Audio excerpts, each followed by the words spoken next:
So my favorite project as an educator, at the time I was teaching kindergarten, and I did the summer bridge program. And I've taught summer school for quite a few years, and we used Defined Learning, and we did the Zookeeper Project, which is a K through 2nd ELA project. And the class learned about zookeepers and zoo habitat on Defined Learning. They researched zoo animals, finding out what they need to live and survive. We checked out books from our local library to study and did online research. I think there's more under. I gotta find my mouse. There it is. Oh, that's all in that one.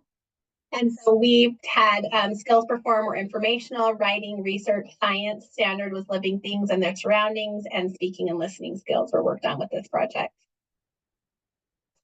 They learned what a zoologist was and what they would be required to know and do as their job. They learned what a habitat and a shelter was, and then they even took this knowledge and created their own habitat for the zoo animals that they decided to become an expert on.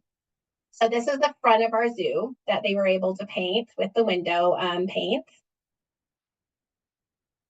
And then some of the products that they had from the project were creating a zoo in our classroom, and they created invitations for the other classes to come and visit along with the teachers and to ask questions about our animals and their habitats.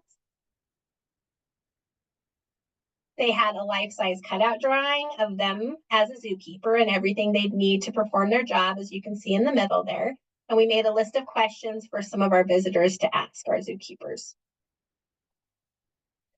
They also needed to include a rough draft and then a final draft of their drawn habitat for their animals that was labeled with all the things they need to survive.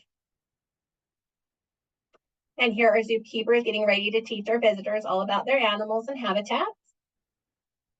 And here is some more.